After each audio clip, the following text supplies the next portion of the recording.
Shirley Adams with the Sewing Connection, Series 16, Program 9. No matter how old or young you are, a vest is a great garment.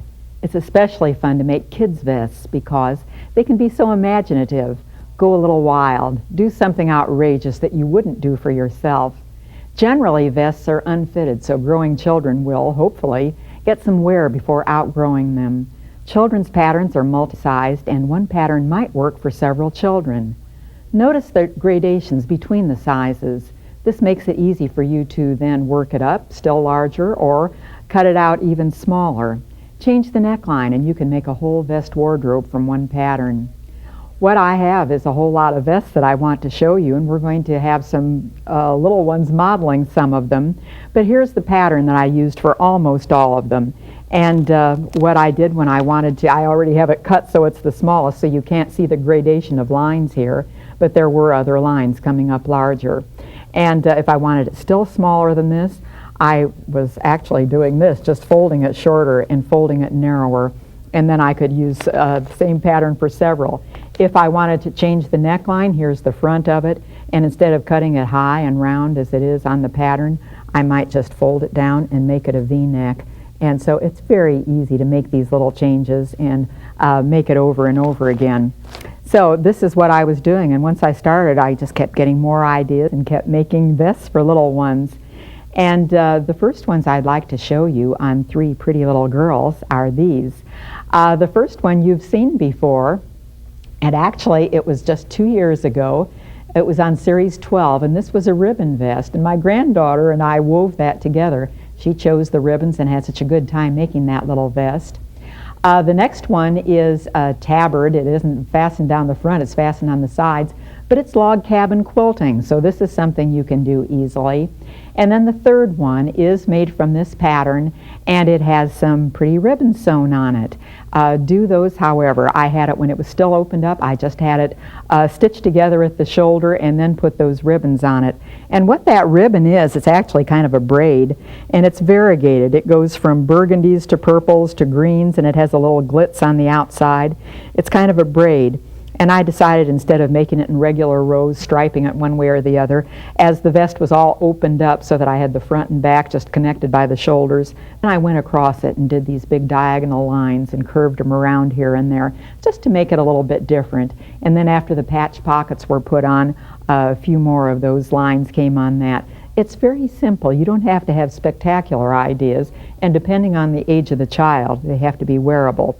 Now this is for a big 10-year-old, and so it can't be too terribly wild for her. Another one that I have made for her is this denim one down here on the table. And if you can believe, that little tiny ribbon vest 2 years ago, she has now grown to this side. You have to watch those children. They just spurt a lot bigger in a big hurry. But what I have here is just, I meant for this to ravel, which of course it will, and the more it's washed, the more it'll ravel. I just have a lot of little slits cut here, and then some bias woven in between. Now some of that bias is commercial. It just came from the card. That light blue denim is a commercial bias. The pink also is. It just came from the card. So it's just bias tape woven through there. And then I had to make my own bias for some of it. And that, of course, is using a bias tape maker and just cutting the bias twice as wide and sending it through here and following it with an iron and pressing it down. So it's very simple to make that. Do cut it on the bias because it's going to look nicer than if you cut it on the straight. And once you have that all cut and pressed that way, then it's time to weave it. But first we better cut some holes. There are several ways you can do this. One way would be to take a craft knife and maybe just put a ruler down. I want a straight line of them going across, as I have done here, going across the chest. I want them in a straight line. So what I would have done is put this ruler there so that I could have them all going across in a straight line. And that's what I'm doing here on this fabric. And then if some of them are a little bit longer and some a little bit shorter, it really is probably not going to show. But I would just go ahead and cut this. And did I cut through? Yes, I did. But anyway, cut a bunch of these, and they're all going to be in the straight line because they all start at the ruler. And if they go this way, too much or too little, it isn't that big a deal. They'll never show once you have it all, and they don't have to be the same. So don't try to get these all regular. Make some of them wider and some of them narrower, and have different little spaces between them, and then go ahead and weave. And the easiest way to weave this probably is to use a bodkin, because there's a big eye there and the bias can go right through that, and then you can weave this so quickly in and out all these little slits that you made. If I can find them, where was I? Because they don't even show up. Ah, here they are. Okay, they will show up once they are all woven, and once you, especially after you've washed it, then they'll really show up. But this is a really quick job once you've cut all the slits. That's all I have cut. Okay, so I'll just pull it through, and I have the wrong side of the bias up, so I'll turn it over, and you can see how that's going to be a quick vest. Every row I want a little bit different so they don't come out in regular spacing. Both the space between the rows are different, as well as the space between all the what shows, all that's different. So it makes kind of an interesting little thing. Line it with something pretty, because even if it isn't worn as a reversible, which it could be, still it's nice to have some pretty lining on the inside. Then a couple more vests we have. Let's go to the boys this time. Well, let's just see one. And this is a fishy vest. And I just had this fish fabric, and I thought, well, that'd be fun. I also had that fabric that is a little bit striped, and so the fish are on it. They've been appliqued on it, and there are little zipper pockets on it. And because that fabric is kind of striped, it looks like different levels of water in the lake. And so this is how we did that. I used some of this peel-away paper off the fusible web to put on the back side of the fish, so that I could then just peel off the paper and go ahead and applique it on by pressing it. Where I had the zipper pockets, it's the same big fish that I used for the zipper pockets, but I cut it a little bit higher up here so that I had something to fold under to put the zipper in. And then I just cut out the slot there on the fabric behind, put in the zipper there, and by the time it was lined, after it's all lined, after the whole vest is finished, that's when you sew at the top of the zipper and around the outline of the fish in order to fence off the pocket, because until then, if you would unzip the pocket, it would just be a big open space between the two layers of the vest. You need to actually stitch around this to have a pocket. So it's just a fun thing. Little kids love zippers and they love pockets, and so that's a way to put them together and have both going for them. Let's see a couple more boys' vests, and this time we have Miles and Corey, and Corey's all ready for some cold weather. You saw this a few programs ago as we had fleece, and there's sheepskin on the inside. You can wear it either way. It's a reversible vest. Therefore, the zipper has to go either way. But we already talked about that, so I won't talk any more about it. Let's look over to what Miles has on, and this is his Go Big Al vest, the alligator there. And this is also applique, but it's a little bit different. It has padding underneath instead of being fused to it. And of course, he has a mouth that zips open. No pocket, but the mouth zips open. Really a scary alligator. Okay, well, what we did for that alligator, and again, this is pretty wild, but consider the age. This is a preschooler. And any wild thing, if they are going to preschool or kindergarten or something, wild things like this are fine. They would be inappropriate once they get older because they wouldn't want to wear them then. But it's fun for little kids. Okay, what I did also on that alligator, I used some knit, actually. That's what I had in my stash. I had that green knit, so I used that. There's just a little fiber fill under it to make it puff out, and stitched it down. Here's what's along the back of the alligator. This is synthetic suede, and as I cut this out, I cut it in close enough to the straight line. One line is straight lined, the other side comes up and down like this, but it's cut close enough, narrow enough through here so that it can curve easily, just the way the alligator curves, and just insert it underneath as you're stitching it all down. So it's just another fun vest, a little play vest, something that they'll have fun wearing as well as playing imaginatively in. Come over here to the machine and I'll show you how to do some of these things, or some of the other things that I have that aren't going to necessarily be modeled. I've been doing some embroidery because the machine embroiders so beautifully all by itself. I just sit and watch it happen. I don't have any involvement really. But what I am embroidering first is, let's look at this one. And what we have here is wild animals, zoo animals perhaps. I'll just unzip it so I can open it up. And these zoo animals are just of all varieties. Everything from an elephant and going around, even a little gopher sticking his head out here somewhere, to a giraffe on the other side. Well, I have a great big assortment. They all came from the same memory card. And so I had a lot of fun embroidering this, and I had some help embroidering this. The little guy who wears this helped me because he was visiting Grandma that day, and there is nothing more fun than pushing the button every time the thread changes color so he feels he's doing the work. Well, I know exactly what colors to put in each time because they're listed here, so it's very easy. You don't have to make any decisions if you don't want to. Now, had this been flowers or one of the other memory cards, I might change what they have and put in my own choices, my own colors. But these animals are pretty much the colors they ought to be, so I went along with their colors. And the embroidery threads come in such gorgeous colors that it's easy to find all the things you want. And I still have it on the machine right now. I probably better finish by just pushing the button and letting it finish. So there we go. Right now I'm doing the ostrich. That's this one right here. And so I'll just let it finish. I decided where there's one ostrich, two are more fun, so I might as well let them run across the grass there together. So it's just now doing the outline and putting a little bit of the black there so that you can see it up much more clearly. It's finishing around the tail right now, and then it's going to do the wings, and then it'll be finished.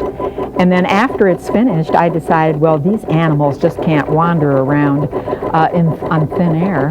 There has to be some solid ground for them. So what I decided to use there are some of the award-winning threads, actually, that I have here. And these are variegated. They are all greens. They're different greens, but they're variegated. There is more than one green in each one. And what it looks like when it's all done is this. So it looks a little more realistic than having it a solid color green. So remember that there are such things as this. These are twist threads, and there are two colors of green twisted together. Or sometimes you might use the striped thread, where it does all one color for a while and then changes color. But it's nice to do a little blending like that without having to use two spools of thread. It just makes it a little bit easier. And I think we're about through with the wing. Yes, we are. So we are absolutely through with the ostrich, and we can just take him out of the hoop, and I'll show you how to do that other one, how to do the ferns. Now, something else I did from a different memory card on this other vest over here are these birds, because there are gorgeous birds, and this is a new memory card. When you try to decide which memory cards you really need, as far as I'm concerned, when a new one comes out, I need it, because they are all great. And there are all these birds plus a few more that are around the other side, but there are so many really, really beautiful birds. Here is the whole array of them, 26 in all, 26 in all. So a lot of them. I just have two of them here on the vest. But just look at those magnificent colors down there. It really, really is pretty, and it's just miraculous the way it does its thing. Well, I'm going to take this out of the hoop and show you how to do some of that fern. I'll take also the black outlining thread out and put in one of the variegated greens instead. Let's use this one. It would show up nicely on the dark denim. And I got one layer out and not both of them. Here we go. Okay. Well, for this one, I'm just going to need an ordinary foot instead of the embroidery foot. So I'll put that one on.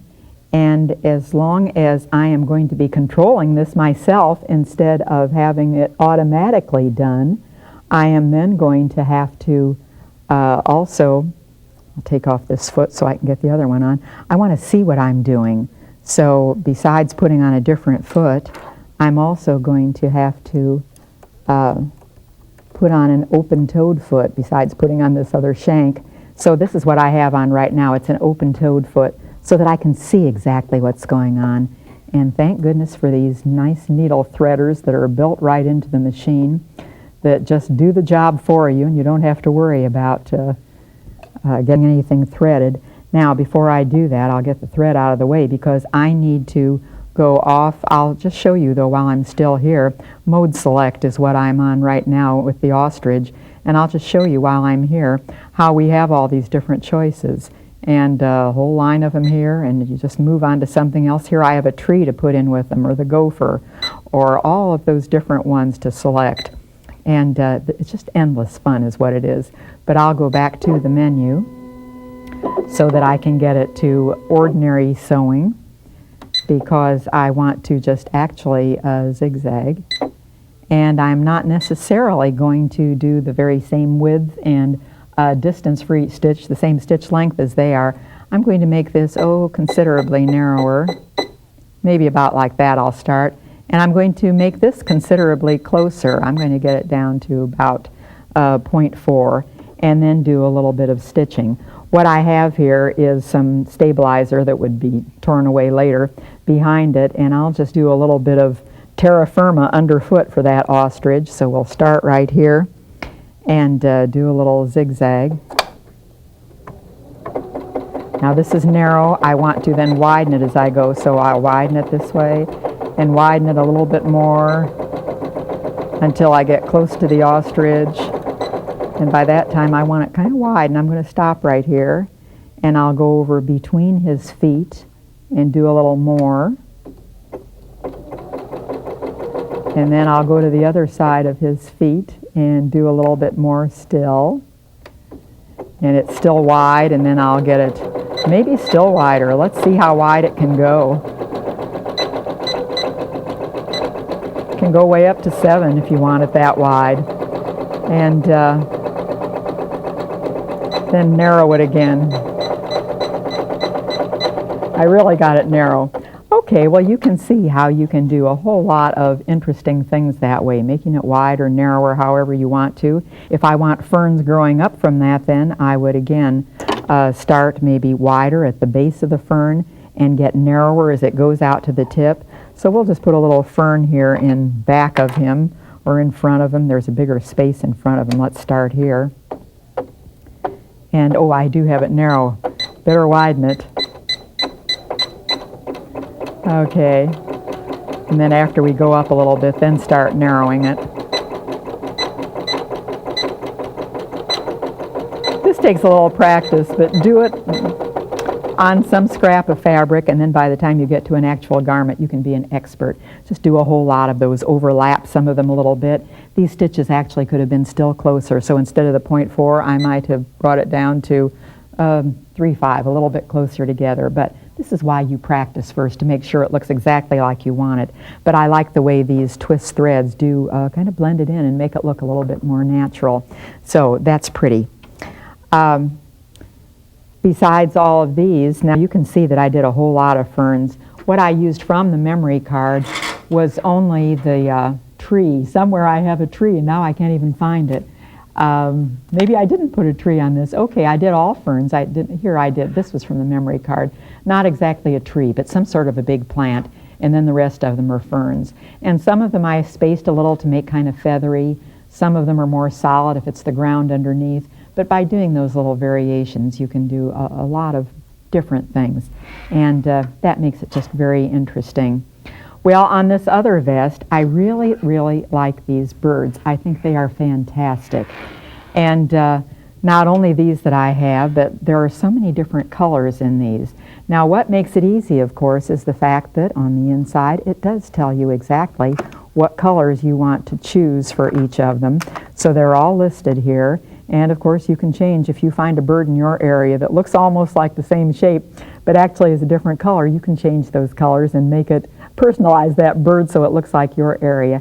This peacock is just spectacular. I haven't made it yet, but this one just turned out to be one of my favorites, which is on the cover, and just beautifully done. Now what I especially like about this is the long stitches that these do. Instead of a whole lot of little pebbly stitches, I like that rich, luxurious look of all those threads, and by using these in the embroidery threads, the rayons or the acrylics, it really does give a really nice look.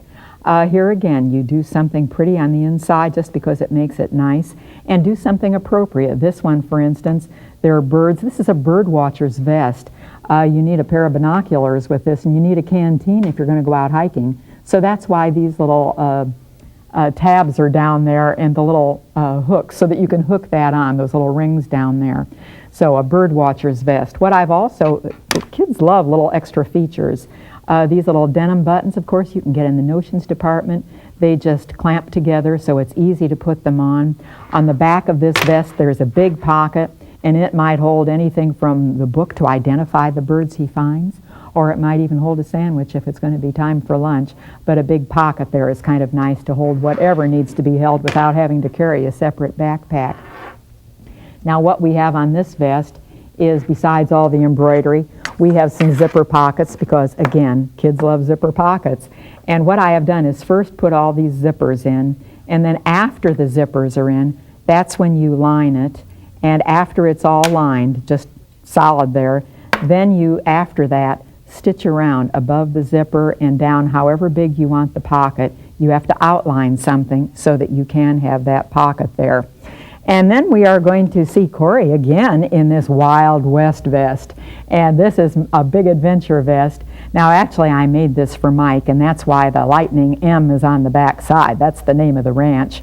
And so we have that big M on the back. And again, this is just making it easy. This one is all from synthetic suede, so it doesn't need to have any finishings anywhere. It's just raw edges, really, just cut everywhere. But notice the conchos, all those neat little things you can get in the departments, the notions department, get those. And I used my rotary cutter to get all these cuts done. And what I have down at the bottom, I haven't been able to find out what that is. Whether this is a bandolero or whether that's a cartridge belt, I don't know what it is, but all those little holders to put bullets in. Whatever those things are, here's how you can do that. I'm going to change feet again because for this I'm going to need to have a zipper foot because I'm going to need to go close. Now there are other ways probably you could do this, but my interest in doing this was to have them all really uniform and to have them what size I imagine they ought to be. Who knows? Actually, as my grandson was wearing this, he had a gun that blows bubbles. So I don't think those bubbles were going to be held too well in these holders. But here's how you would do this. We just need for this a straight stitch, so I'll go back to the general here board and go to straight stitch. And with this straight stitch, here is the vest, just a scrap of denim I have here, and here's this whole thing for the cartridges or whatever those things are. You want to start at some place by just stitching a line of stitching right at the first of it. And I might even start that by putting it the other direction so that that start will be hidden. You can do it either way, it doesn't matter, but I'm going to do this one this way. And just do a little stitching here, and I better back stitch so that I can make sure it won't come off if it has some hard use. And go ahead and stitch this on. Now you wouldn't be stitching it with this embroidery thread, but it's okay so that I won't bother to change thread right now. Okay, and then we're going to cut that off and actually start stitching those little places, whatever they are. Somebody's going to have to write to me and tell me what those things are. Someone who lives out west probably knows. Okay, what I did for that is a fast turn is a nice, an easy way to do it. And you just put something under here because you want to make them all uniform, and this is an easy way to do it. And in doing that, I now have the foot on the wrong side, and so I'm going to turn it the other way and just tighten it there and get my thread around. Okay, now we're ready to go. Yes. Okay, so you put it there, and by having the zipper foot, that means I'm going to be able to stitch right up close to it. And so I'll put it down again, the foot down, and go ahead and start stitching this. And back stitch this one too.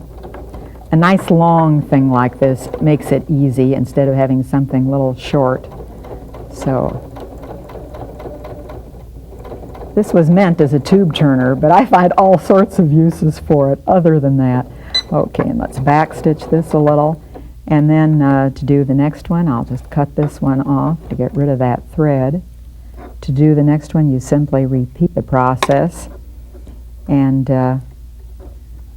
bring the fast turn out and put it here and work it up a little bit so that you have some dimension there. And then once you have it raised high enough, Again, you just put the zipper foot down, and I'll just do it with my knee so I can keep both my hands here holding it with the knee lift. Okay, and get that forward and back stitch that. And you can just make a whole line of these that are absolutely uniform every time by doing the same thing each time.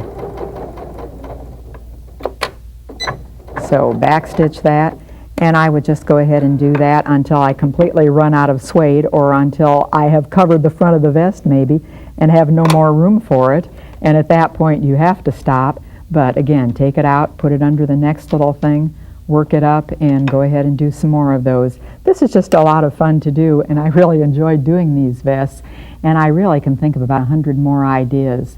Well, from your efforts, kids can be on the cutting edge of fun fashion. Next time, let's consider another cutting edge as we look at embroidered cutwork. Come join me then.